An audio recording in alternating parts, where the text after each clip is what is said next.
Hello everyone. इस lecture में हम लोग क्लास 12 का जो चैप्टर नंबर 5 है कॉन्टिन्यूटी एंड डिफरेंशिएबिलिटी उसके बारे में पढ़ेंगे। तो इस लेक्चर में हम कॉन्टिन्यूटी पढ़ेंगे एंड इसके आगे आने लेक्चर में हम लोग डिफरेंशिएबिलिटी के बारे में पढ़ेंगे। ठीक है, तो शुरू करते हैं सबसे पहले कि कोई भी फंक्शन कॉन्टिन्यूअस कब होता है।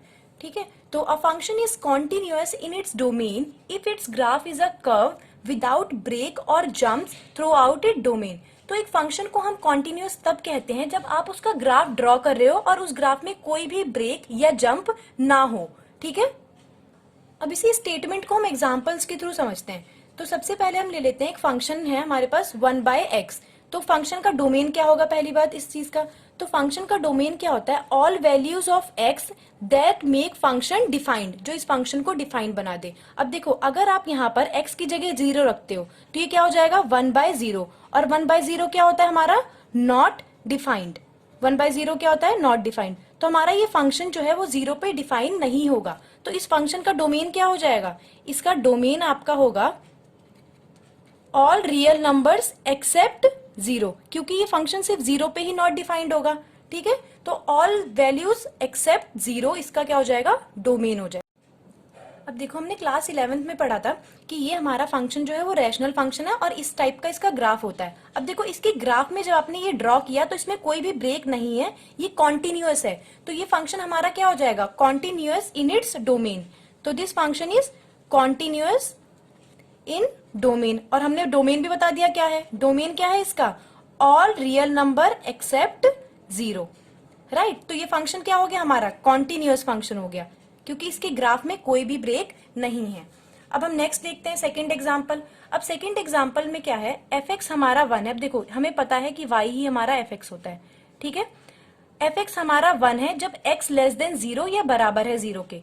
तो x लेस देन 0 इस साइड होता है हमारा, और 0 कहां पर होता है इस पॉइंट पे। अब मान लो अगर ये पॉइंट आपका 1 है और ये पॉइंट आपका 2 है, तो ये क्या हो जाएगा, एफ एक्स की वैल्यू हमेशा 1 रहेगी जब लेस देन या फिर इक्वल टू 0 रहेगा। तो ये आपकी लाइन हो जाएगी। अब ग्रेटर देन 0 पे क्या है दिस। अब देखो, यहां पर आप एक होल क्रिएट करोगे क्योंकि ये पॉइंट इंक्लूडेड नहीं है। ग्रेटर देन 0 पे 2 है लेकिन इक्वल टू 0 पे नहीं है। इक्वल टू 0 पे आपका क्या है 1 आ रहा है। राइट, तो जब भी आपने ये ग्राफ ड्रॉ किया तो आपको पेन को लिफ्ट करना पड़ रहा है, एक बार ये लाइन ड्रॉ करने के लिए और एक बार ये वाली लाइन ड्रॉ करने के लिए। तो ये फंक्शन क्या हो गया आपका डिसकॉन्टिन्यूअस हो गया, क्योंकि इसके ग्राफ में क्या है ब्रेक है, एक लाइन इधर है और एक लाइन इस साइड है। तो this is our discontinuous function. जब ग्राफ डिसकॉन्टिन्यूअस होगा तो फंक्शन भी क्या होगा डिसकॉन्टिन्यूअस। तो this is our discontinuous function. अब देखो, एक और फंक्शन के थ्रू देखते हैं हम। अगर हमारे पास है f x is equals to x, अब इसका ग्राफ कैसे बनेगा, हमें पता है y हमारा एफ एक्स है। हमने देखा है कि y is equals to x का ग्राफ हमने पढ़ा है 10th में भी, एक स्ट्रेट लाइन होती है ऐसे। राइट, अब ये स्ट्रेट लाइन कैसे बनती थी, अगर आप x को 1 रखोगे आपका y भी 1 होगा, x 2 रखोगे y भी 2 होगा, x -1 पे y -1, तो आपकी एक स्ट्रेट लाइन आ जाती है।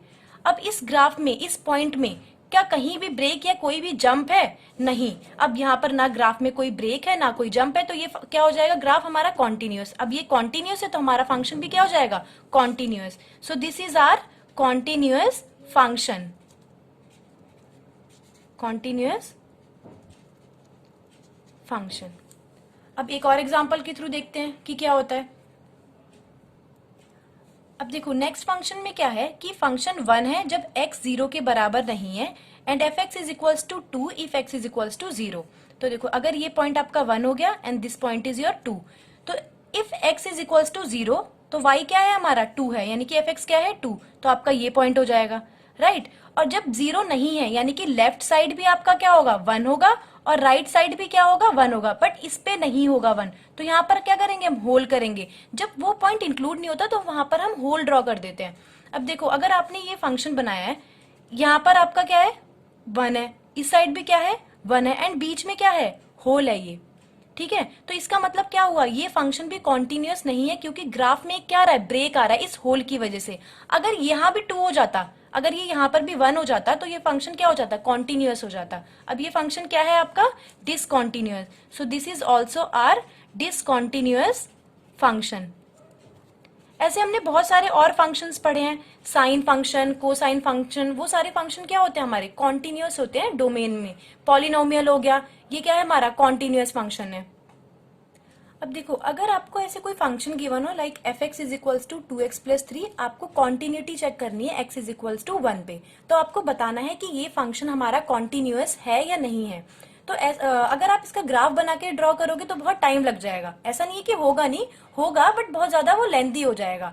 तो इसको हम शॉर्ट में करने के लिए इसका एक मेथड होता है कि आप किसी भी पॉइंट पे किसी भी फंक्शन की कॉन्टिन्यूटी कैसे चेक कर सकते हो, राइट।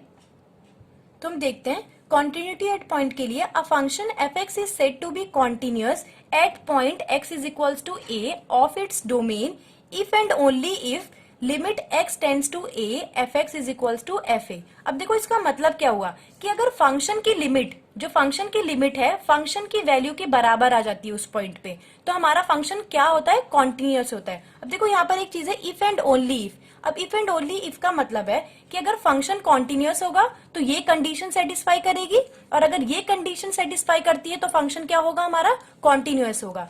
अब हमने 11th में क्लास में पढ़ा था लिमिट निकालने के लिए कि लिमिट कैसे निकालते हैं। तो हम लेफ्ट हैंड लिमिट निकालते हैं, राइट हैंड लिमिट निकालते हैं, अगर दोनों इक्वल आ जाता है तो हमारी लिमिट एग्जिस्ट करती है, और जो वैल्यू होती है वही हमारी लिमिट होती है, ठीक है। तो इसको हम एक और तरीके से लिख सकते हैं, लिमिट, ये हमारी लेफ्ट हैंड लिमिट हो गई, ये हमारी राइट हैंड लिमिट हो गई, ठीक है। तो left hand limit, right hand limit equal आ जाए और फंक्शन की वैल्यू उस पॉइंट पे, ये तीनों चीज जब इक्वल होगी तो फंक्शन क्या हो जाएगा हमारा, कॉन्टिन्यूअस हो जाएगा, ठीक है। अब चलो एक बार रिकॉल कर लेते हैं कि लेफ्ट हैंड लिमिट और राइट हैंड लिमिट हमारी क्या थी। तो एक एग्जांपल लेते हैं कि एक फंक्शन है, let function f x is equals to x and limit x tends to 0, ठीक है। तो इस फंक्शन, हमारा फंक्शन क्या है, x के बराबर है और इसकी लिमिट क्या हो रही है, x टेंड्स टू 0 है। तो इसका मतलब क्या हो गया कि जो फंक्शन है वो हमारा 0 की तरफ अप्रोच कर रहा है, 0 नहीं है एग्जैक्टली, 0 की तरफ बढ़ रहा है। अब देखो 0 यहाँ पर होता है हमारा, 0 पे बढ़ने के लिए हमारे पास दो रास्ते होते हैं, या तो आप यहाँ से 0 की तरफ अप्रोच करो x पे, या तो आप इस साइड से अप्रोच करो। तो जब आप इस साइड से 0 की तरफ बढ़ते हो तो ये क्या हो गया आपका, लेफ्ट हैंड लिमिट आ जाती है इधर से, और जब इस साइड से अप्रोच करते हो तो क्या होती है आपकी राइट हैंड लिमिट, क्योंकि आप राइट साइड से अप्रोच करते हो x की तरफ, ठीक है। तो ये लेफ्ट हैंड और राइट हैंड लिमिट का हमारा कॉन्सेप्ट था। अब अपना क्वेश्चन कंटिन्यू करते। तो इस क्वेश्चन हमें क्या करना है कि फंक्शन की कॉन्टिन्यूटी चेक करनी है x इज इक्वल्स टू 1 पे। तो हम क्या करेंगे, फंक्शन की लिमिट निकालेंगे, लेफ्ट हैंड लिमिट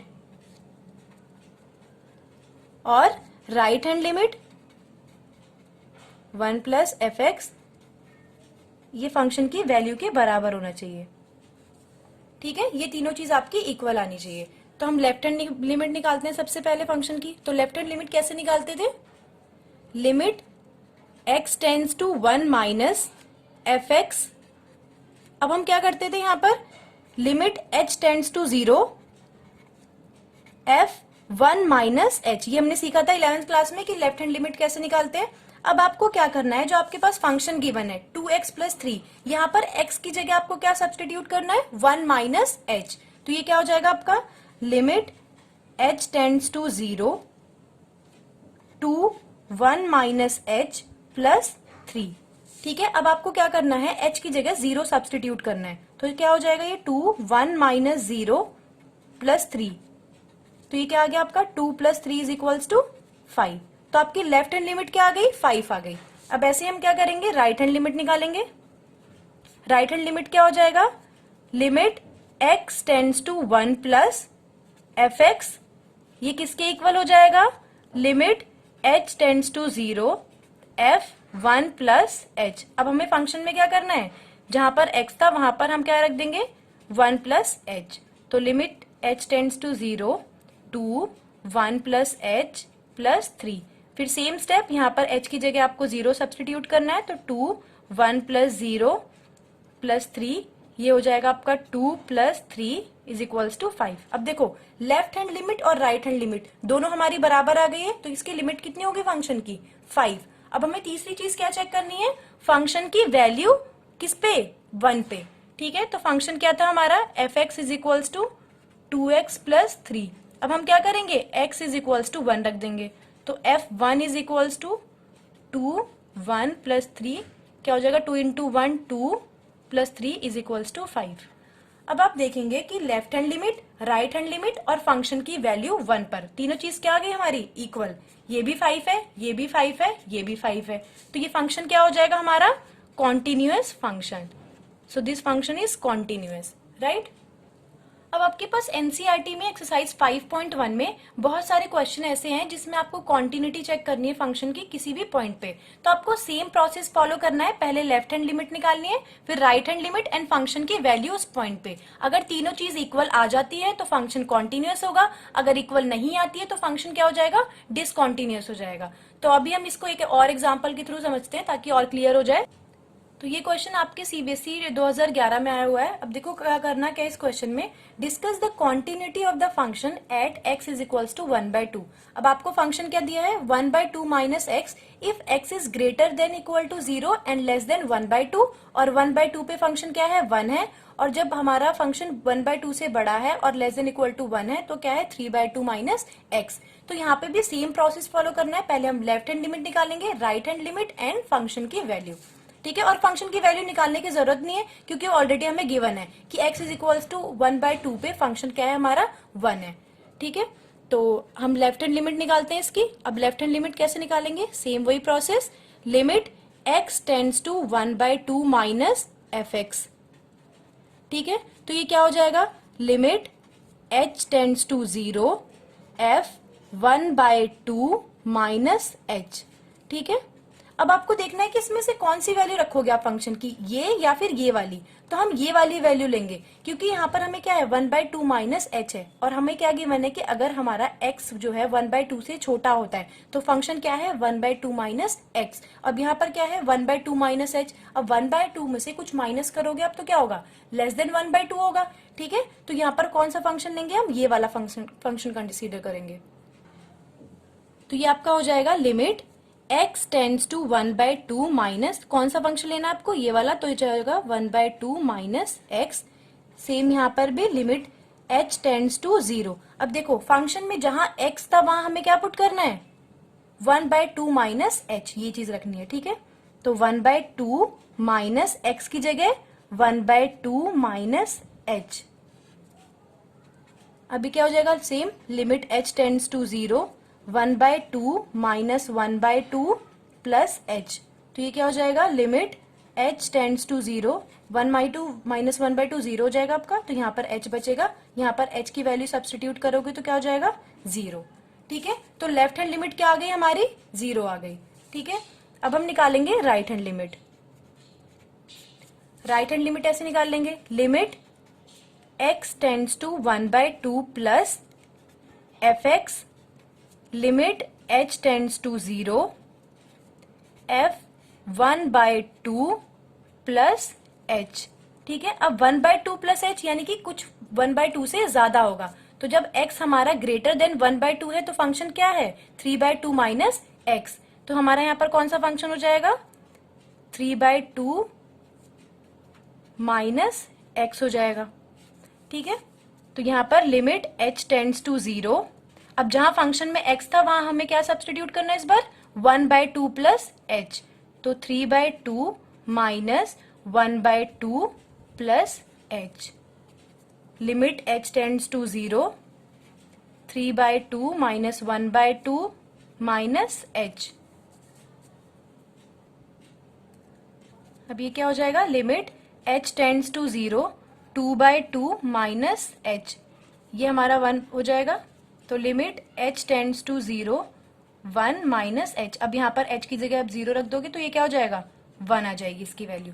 अब देखो लेफ्ट हैंड लिमिट तो हमारी 0 थी, राइट हैंड लिमिट क्या आ गई 1, तो यहाँ पर LHL जो है हमारा RHL के इक्वल नहीं है, तो इसकी लिमिट ही एग्जिस्ट नहीं कर रही है। अब जब लिमिट ही एग्जिस्ट नहीं कर रही है तो फंक्शन क्या होगा कॉन्टिन्यूअस नहीं होगा, तो हमारा left hand limit not equal to right hand limit, तो ये फंक्शन क्या है नॉट कॉन्टिन्यूअस। तो क्या हो जाएगा this function is discontinuous function, discontinuous at x is equals to 1/2, ठीक है। अब सेम प्रोसेस आपको फॉलो करना है LHL RHL फंक्शन की वैल्यू उस पॉइंट पे, ठीक है। एक्सरसाइज 5.1 में बहुत सारे क्वेश्चंस हैं, वो सॉल्व करो आप, जो नहीं सॉल्व होते हैं आप कमेंट करके बताओ, फिर उस पर एक अलग वीडियो बनेगी, ठीक है। अब देखो अब हम पढ़ेंगे एल्जेब्रा ऑफ कॉन्टिन्यूअस फंक्शन। ठीक है। तो अगर f एंड g आपके पास कोई भी दो रियल फंक्शन गिवन है जो कि कॉन्टिन्यूअस है किसी point x is equals to a पे, तो अगर आप दोनों का सम करोगे तो भी कॉन्टिन्यूअस होगा, दोनों का सब्ट्रैक्ट करोगे तो भी कॉन्टिन्यूअस होगा उस पॉइंट पे, दोनों के फंक्शन की मल्टीप्लीकेशन भी क्या होगी, कॉन्टिन्यूअस होगी इस पॉइंट पे, और f बाय g भी कॉन्टिन्यूअस होगा। लेकिन जब आपका g जो है वो क्या हो, नॉट इक्वल टू 0, क्योंकि अगर यहाँ पर 0 हो जाएगा तो ये क्या हो जाएगा, नॉट डिफाइंड हो जाएगा। ठीक है, अब एग्जाम्पल लेके समझते हैं। मान लो आपके पास f is equals to sine x एक फंक्शन है, g is equals to cos x एक फंक्शन है, दोनों कॉन्टिन्यूअस फंक्शन है। तो आप दोनों को अगर सम करते हो तो sine x plus cos x ये भी क्या होगा, कॉन्टिन्यूअस होगा।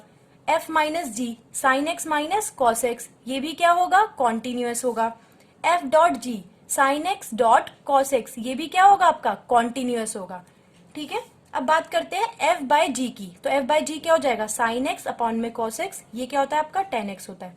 ये कॉन्टिन्यूअस होगा कब, जब तक हमारा ये 0 के इक्वल नहीं होता है, क्योंकि अगर cos x हमारा 0 हो जाता है तो फंक्शन नॉट डिफाइंड हो जाएगा। अब देखो cos x 0 कब होता है हमारा, पाई बाय 2 पे, तो x की वैल्यू जो है हमारी पाई बाय 2 के इक्वल नहीं होनी चाहिए। और हमें पता है 2n प्लस 1 पाई बाय 2 के बाद वैल्यू cos की क्या करती है, रिपीट करती है। तो x not should not be equal to 2n plus 1 pi by 2। अब यहाँ पर n क्या है आपका, कोई भी इंटीजर है। ठीक है, तो इसके लिए ये फंक्शन क्या हो जाएगा हमारा, कॉन्टिन्यूअस हो जाएगा। अब हम नेक्स्ट थ्योरम पढ़ेंगे जो एनसीईआरटी की है, ये है हमारा कॉम्पोजिशन ऑफ फंक्शन से रिलेटेड, कि अगर f और g आपके पास कोई भी रियल वैल्यूड फंक्शन हो। अब रियल वैल्यूड फंक्शन कौन से होते हैं, जिनका रेंज क्या हो, रियल नंबर हो। ठीक है, such that f of g यानी कि fog is defined at c, function किस पे डिफाइंड हो, c पे डिफाइंड हो। तो अगर g हमारा कॉन्टिन्यूअस होता है c पे and f is continuous at gc, then f of g यानी कि कॉम्पोजिशन क्या होगा, कॉन्टिन्यूअस होगा c पे। अब इसको भी एक एग्जाम्पल के थ्रू समझते हैं। सपोज आपके पास एक फंक्शन है f x is equals to cos x and g x आपके पास कोई फंक्शन है एक्स स्क्वायर। ठीक है, तो एफ ऑफ जी क्या हो जाएगा इसका, एफ ऑफ जी एक्स क्या हो जाएगा इसका, एफ जी एक्स, राइट। तो हमारा क्या हो जाएगा, ये कॉस एक्स स्क्वायर, ये इसका कॉम्पोजिशन हो गया। x की जगह आप क्या पुट कर दोगे यहाँ पर, एक्स स्क्वायर, तो हमारा cos एक्स स्क्वायर भी कॉन्टिन्यूअस फंक्शन हो जाएगा। यानी कि अगर एफ एक्स हमारा कॉन्टिन्यूअस है, जी एक्स हमारा कॉन्टिन्यूअस है, तो उसका कॉम्पोजिशन भी हमारा क्या हो जाएगा, कॉन्टिन्यूअस हो जाएगा, राइट। अब इसके ऐसा ही आपके बुक में एक एग्जाम्पल है एनसीईआरटी में, कि आपको गिवन है f x is equals to sine x square, तो आपको बताना है कि ये फंक्शन कॉन्टिन्यूअस है। तो आप क्या करोगे, आपने एक फंक्शन ले लिया, मान लो एच एक्स हमने ले लिया, let h s is equals to sine x and g x is equals to x square. तो एफ हमारा क्या है, f is nothing but h of g. ठीक है, यही हो गया हमारा।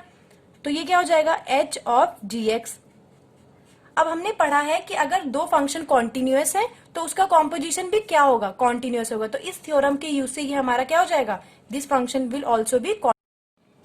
तो इस वीडियो में हम लोग continuous function, discontinuous function, algebra of continuous function, composition of continuous function, ये सारे टॉपिक कवर कर चुके हैं। तो आपके जो एक्सरसाइज 5.1 में क्वेश्चन है वो इन्हीं टॉपिक से रिलेटेड है। तो आई होप आप लोग वो क्वेश्चन सॉल्व करेंगे, और जिसमें भी डाउट है आप कमेंट करके जरूर बताएं। Thank you.